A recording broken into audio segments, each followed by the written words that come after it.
Okay, this video will be for an enclosure that I'm developing, and it will be mixing sheet metal and weldments. And there are several considerations that we need to keep in mind with those processes. So the first is that we'll need to create some library features and pull up the McMaster car or McMaster.com website. And so when we're dealing with library features, we need a profile. The profiles are attached to 3D sketches, and the end result is a multi-body part. There's going to be a limit of what is manageable, and so approximately 10 bodies, 10 individual pieces of this part, and then it's going to start to become overly complex, and it varies. There's not any set rule. It's just how much you can legitimately manage without it becoming a mess. The next one will be separate at the first signs of complexity. You know, we have good intentions, and it's we're working away at our process, and then all of a sudden this isn't going so well. At that point, make a decision, take the divide it into two paths, and sheet metal's one part, the weldment's another part. And then the main advantage of going through a multi-body part in this process is to be able to align connections, to adjust for material thicknesses, have the holes, fasteners, all of those combinations tied together. So the enclosure specification is that it'll be 36 by approximately 16. There may be some with the material that would be a little bit easier, and then 24 inches deep. Going to build it as aluminum or plastic sheet. It needs to be fairly lightweight since it'll transport. It'll have an aluminum base, 3/8 or 1/2 inch thick, with 1/4 20 tapped holes for mounting components. And a environmental seal is not critical, but it does, it's not going to be a class clean or any type of where things can't get in or get out, to where we will have positive pressure probably in most of our experiments, but for the most part it's just to be a protective wrap. So we're going to be operating under normal temperature and exposure to UV, which is important for the plastic unit.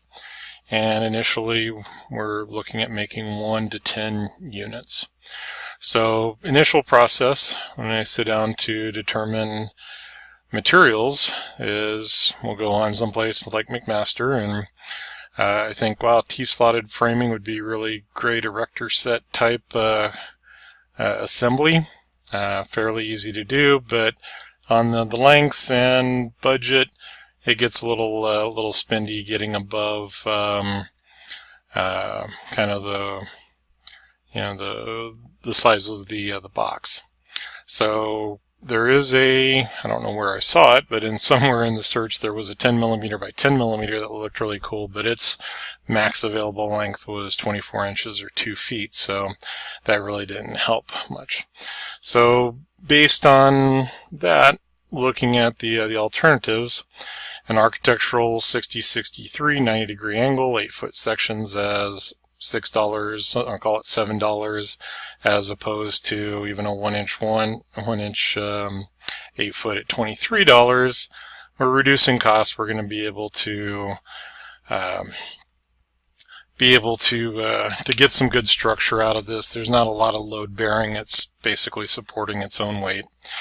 And there are going to have to be some holes drilled and tapped into this to make the fasteners work, but that's kind of the trade-off. Once we fixture for 3 or 4, 8, and then 4 around the bottom, so call it 12 pieces, there's going to be a trade-off on the cost, I think. So we're going to look at this aluminum angle, And then for the filler piece, then there is also a 16th, since this we're looking at the 16th wall, half-inch height, half-inch width, and that'll give us enough room for the connector and not add a lot of weight to it.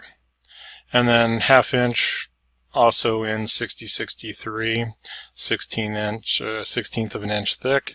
For a 6-foot length, we'll just need a couple of those at the roughly $3. Picking up sheets then, because of the length and width, we could probably go 36 by 36, and that would give me a front and a back.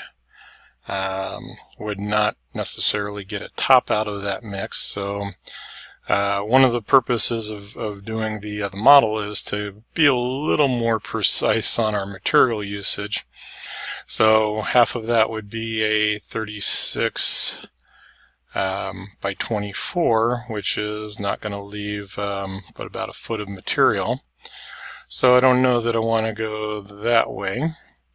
The 24 by 48 would give me the length. It would also give me a 12 by 24. Well, that's still not tall enough, but it's a little closer. So we're going to have to optimize. But at $80 a sheet, probably 2 to 3 sheets of the 36 by 36 with minimal waste or minimal drop. On the plastic side then, polycarbonate, when we're looking at this, has an excellent impact strength, and even though we're not protecting from a hit, I don't want it to normal usage crack or fracture. So kind of the same thing in that 36 by 36. With the aluminum, I was looking at a 16th inch for its structure. For plastic, would probably at least double that, maybe go up to 3/16. But we're still in the same 80, let's see, where did I lose it? 36 by 36, 1/8 inch thick. We're at about 46, so a little bit less on the cost, which would be to be expected. So the other choice in the plastic would be the acrylic, and the issue with acrylic is the impact strength is fairly low. So if it was we need to move it from lab to lab or facility to facility, it would, and it got bumped, it could potentially fracture, where the polycarbonate will have more of that resistance. All right, so we've got some basic sizes to work with, and the let's see, the L shape. I think I'm just going to fly this over to the other screen. And the first thing we need to do is verify some positions.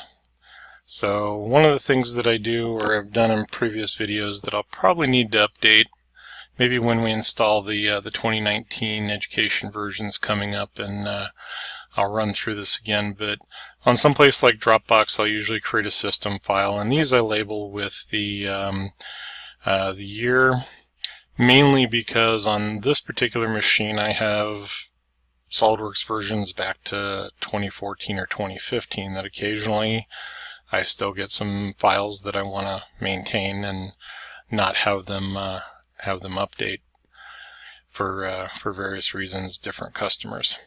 Alright, so this was a 2017. These have been updated primarily to 2019. As long as I'm not saving back, it's not much of an issue. I'm not expecting to use the profiles in 2017. But the main thing is that creating in Dropbox, I can use this on my laptop. I can attach this to my work computer, on my desktop in my home office, and I'll have pretty much all of the same files. So things like the custom properties. The design library is fairly big, but if we're creating those specialty items, I want to use them everywhere. It's handy to have that as a network item. So the Weld Nut Profiles in this case, I've downloaded, and I'll show you where to grab that again. The ANSI inch profiles, and there is the default, which is very limited, and then it goes to a more expanded that we can download and expand. So rather than this being buried in program files and data and 2 or 3 different locations, it is nice to combine all this up and have things like the templates and the formats, the custom properties and the weldment profiles all in one location. So since this is up here, some of the key points of a library feature that is going to become a weldment profile is I like to have the points. Even just the connection points are usually good enough, but I guess probably more from habit. If there are radiuses, if there's anything, I would expect to have all 9 points available for use depending on how the structure gets set up. So first things first, to create a part, a library feature part, it is still basically a part. Now, one of the things that that does come up is the properties. The way that SOLIDWORKS manages those properties and tabulates or brings in the cut list, there are some things already embedded in that that geometry. So,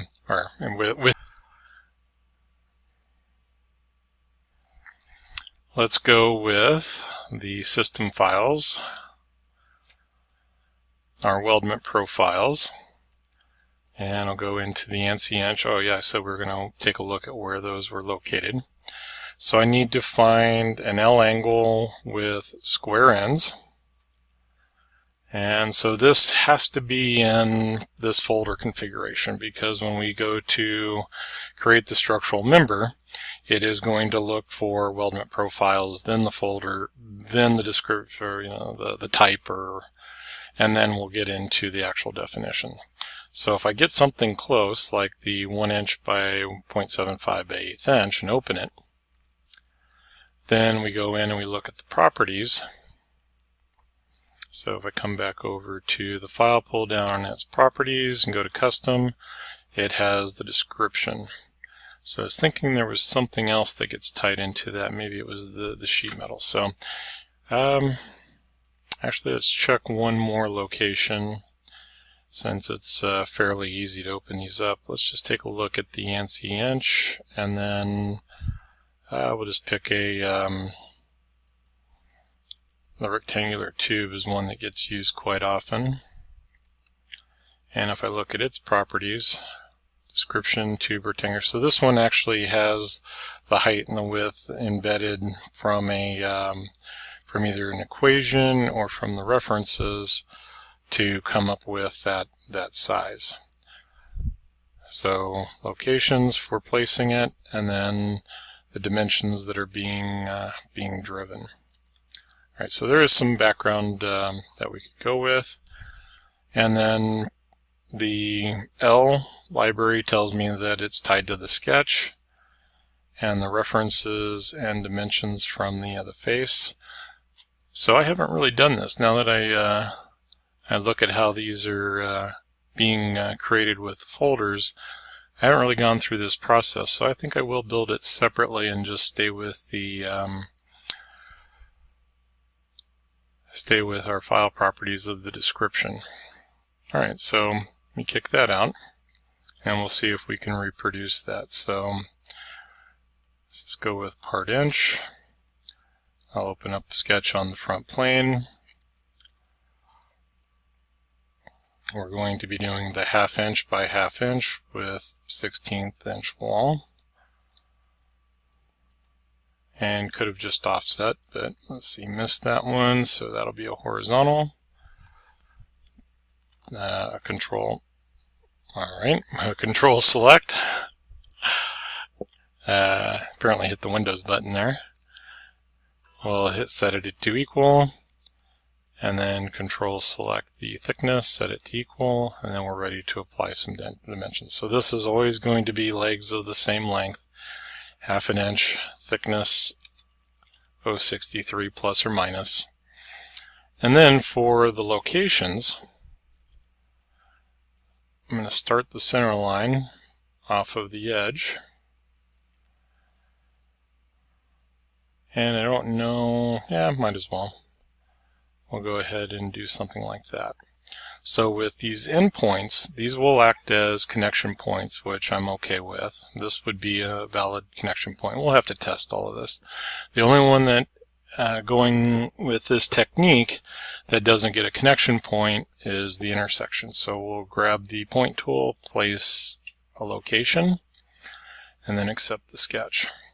So at this point, no pun intended, at this time, if we create, let's just go back up to the system files, and I'm going to try and stay pretty consistent. 050 by 50. This was, I think there was an LS in there. I should have stayed in that group. I was trying to put the part, wanting to put the part somewhere different. So let's just go ahead and save it as a library feature part since I'm jumping around here. And notice it goes back to program data, all the way down to design library. And we would normally have to navigate to those. So I'm going to navigate back to my Dropbox and into the Weldments, into my system files and into Weldments.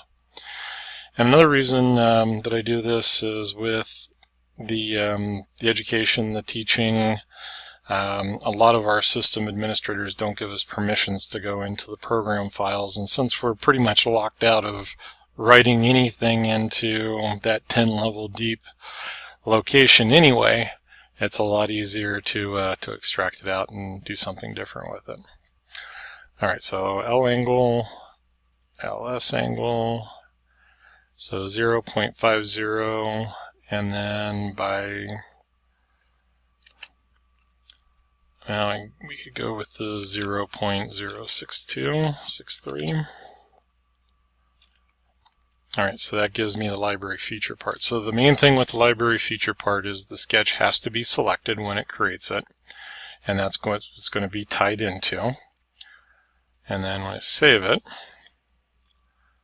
alright, and then if I save this as a part, so I do want to go up a couple levels, and then I'm going to switch this back over to a part so that I have the original until I prove it out. And no, I did not want that to be a template. I needed to keep going. There we go.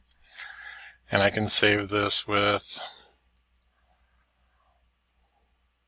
at a higher level and then do something with it later.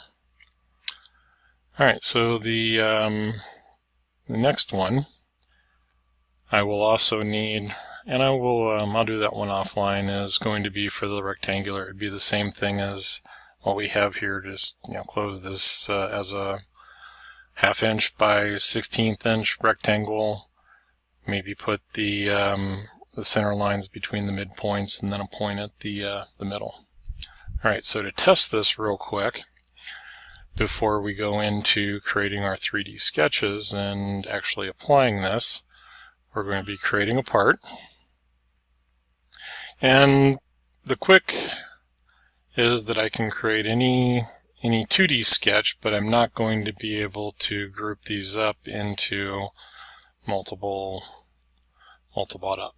groups or multiple items. So let's go ahead and select or accept. And with that item selected, if you don't see Weldments and Sheet-Metal, you can right-click on any of the tabs. Said it before, I'll say it again, cannot emphasize it enough.